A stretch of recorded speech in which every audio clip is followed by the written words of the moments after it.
I think the most common recurring theme for fan games during this marathon has been addictive games that punish you severely, but get you hooked so hard that you keep coming back for more, no matter what happens. Most of those have come in the form of roguelikes, but today I have a very different kind of game. It's called Shy Guy Surfing, and it is as fun as it is infuriating. I first heard about this game during the F3 event in the summer, and it stuck out to me because it wasn't like anything else that was shown. It wasn't a ROM hack or anything, it was its own thing. Obviously, it's not the first game of its kind, but it looked to be of really high quality, and after playing it, yeah, it totally is. In this game, you are a Shy Guy or some other character once you unlock them, and your goal is to surf. You surf and you surf and you surf. The screen scrolls continuously, presenting you with new enemies and hazards of all varieties and locations, always in some of the most disadvantageous placements possible. And right when you think you got the hang of it, it decides to put you up against boss fights like Meta Knight, Reznor, and Silver Surfer. It is brutal, it is tough, it is not fair at all,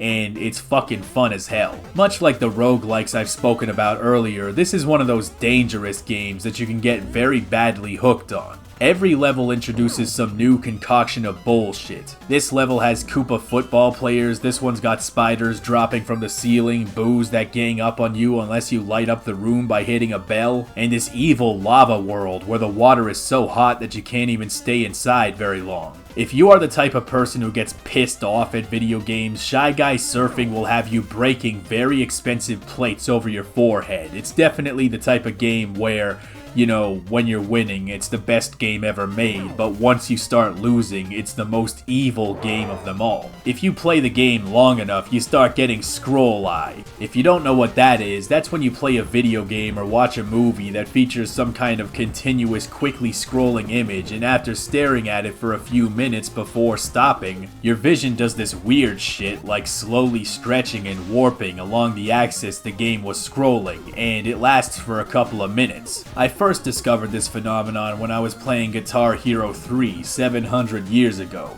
It was pretty trippy.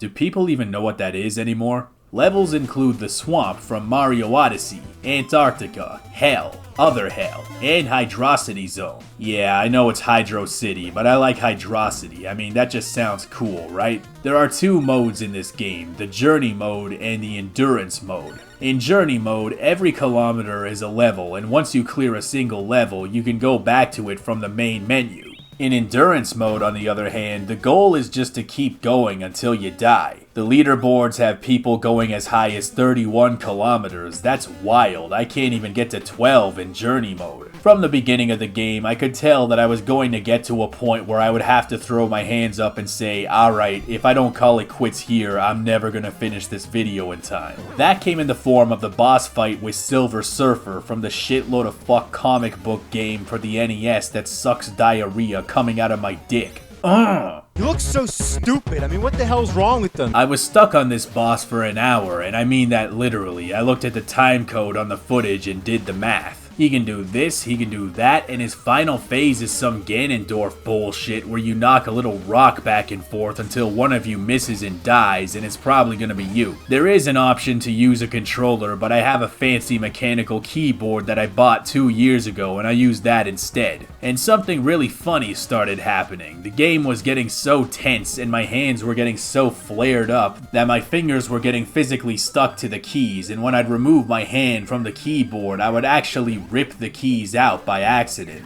Sometimes it happened while I was in the middle of a level and I had to put it back in. It was stupid, but it was really funny though. The best fan games always feature some really great fan remixes of familiar video game tunes, and this game is no exception. First thing I did when I started the game was just spend a whole minute listening to this Rogueport music.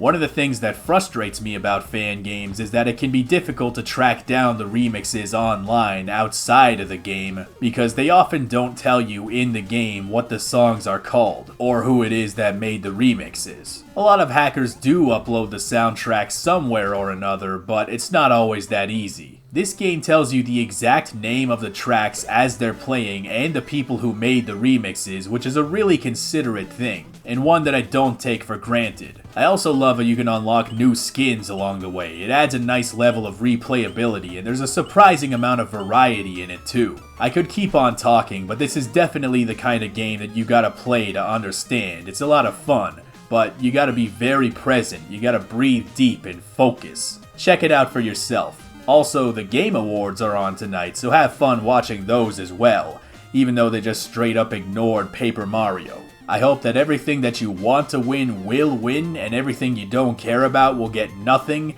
and if nothing else, I heard that Aaron Paul is gonna be there. Maybe he'll say some shit like, "Yo, video games, bitch!" If he does say that, just know that I called it. As for tomorrow... shit, am I really gonna do another roguelike?